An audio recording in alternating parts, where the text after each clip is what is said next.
Outro tema importante na sua pré-campanha é a segurança pública, um tema que o senhor coloca com muita ênfase. Quando o senhor fala que vagabundo se trata na bala, se mata, se elimina, isso não é uma atualização do velho ditado de que bandido bom é bandido morto? E eu pergunto, bandido bom é bandido morto? Bandido bom que se entrega, ele vai pra cadeia e fica bastante tempo cumprindo pena. Bandido que não resolve se entregar e tá segurando um fuzil e tá ocupando territorialmente uma área do Brasil de maneira ilegítima, ele basicamente vai morrer. Acho que não há muito escolha, eu acho que isso Então, é meio que consensual. Assim, pense uma nação, pense se os Estados, só um ponto, se os Estados Unidos permitiriam que um bairro, que o Queens fosse tomado por uma facção e a facção fizesse, vamos dizer, a segurança no Queens. Isso é inimaginável numa nação séria. Se a China permitiria que um bairro em Xangai tivesse isso, a gente não pode permitir isso no Brasil. E aí uma pessoa que está fazendo essa ocupação territorial, ou ela vai presa e se entrega, se ela não quer se entregar, ela acaba morrendo, é o básico. Então, pegando uma declaração que o senhor falou também que quer apenas prender e matar as lideranças do crime organizado. Mas, de novo, essa questão, o senhor está explicando agora melhor, né? Se não se entregar, vai morrer. Mas desse jeito que o senhor fala, não parece… Aí eu quero saber a sua opinião em relação à pena de morte. O senhor imagina, se eleito, colocaria a pena de morte como uma pauta do Brasil para a gente enfrentar ela, já que o senhor está defendendo nesse caso…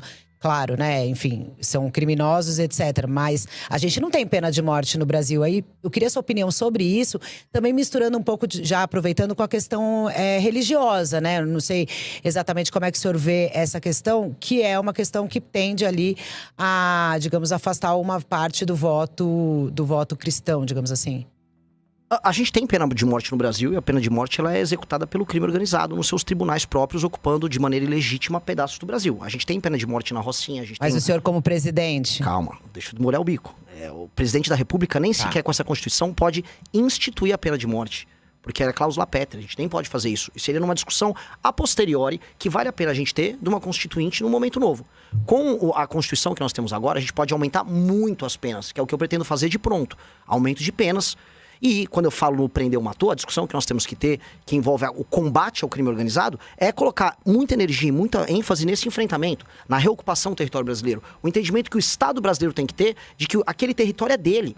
Veja, cara, tem uma coisa que me choca quando eu ando no Rio de Janeiro, quando eu vejo, por exemplo, generais, já tive reuniões com membros das Forças Armadas que vão naqueles clubes militares, perto da orla ali. E aí eles vão nas reuniões, mas ele próprio militar, cuja função primordial é a defesa do nosso território, ele tenta evitar os territórios ocupados pelo crime. Ele mesmo sabe que aquele território brasileiro que ele deveria constitucionalmente defender não pertence ao Brasil.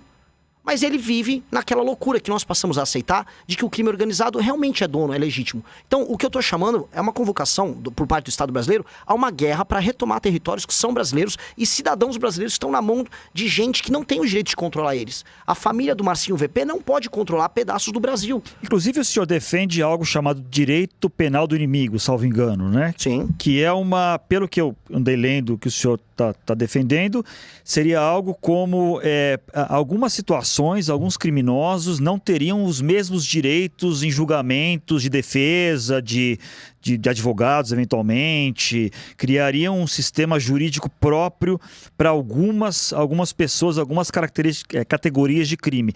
Isso é factível, tendo em vista a nossa Constituição, que defende a ampla defesa, que defende o direito das pessoas, rebaterem acusações, o direito de não serem atropelados pelo Estado? Que tipo de proposta é essa que criaria um sistema judicial paralelo? Não, um sistema judicial paralelo é um enquadramento específico para entidades e grupos que têm, vamos dizer, indivíduos ali pertencentes, como uma facção criminosa ou um grupo terrorista, que merecem um tratamento diferente, dado que eles não aceitam, e essa é a premissa da teoria do Günther Jacobs, que é o autor da tese, eles não aceitam a autoridade do Estado e fazem um combate eminentemente político e existencial ao Estado, e estão em permanente cometimento de crime. Uma facção criminosa, com seus membros que estão ocupando, por exemplo, um bairro, eles estão em permanente cometimento de crime. Aquela ocupação, ela é uma anomalia jurídica. E aí o Estado brasileiro não pode tratar aquela pessoa que está, vamos dizer, ocupando o Complexo da Penha como um ladrão de galinha, como uma pessoa que teve uma briga de trânsito. Mas isso não é inconstitucional? Não, claramente de maneira inconstitucional? Alguma. Não é inconstitucional. Zanin, não é constitucional. É um enquadramento que você tem que fazer dentro da lei brasileira, estabelecendo um tipo penal para que essas pessoas que são, aí você faz o levantamento junto com a Polícia Federal, junto com a BIM, as pessoas que fazem parte das facções criminosas. Estabelece-se por lei, junto com o Congresso Nacional, essas são as facções que vão ficar circunscritas e tem que ser uma definição muito, muito clara e muito precisa. Essas facções terão um tratamento diferente. Outros países conseguiram fazer. A Dinamarca conseguiu fazer. A Dinamarca separou membros de uma determinada quadrilha como parte, vamos dizer, de um organismo anômalo. O que eles chamam, o Ginteracos, e a gente precisa entender, é o direito penal de terceira velocidade. Ele tem que ser veloz, a gente tem que ter medidas que sejam rápidas e enfático com esse tipo de bandido.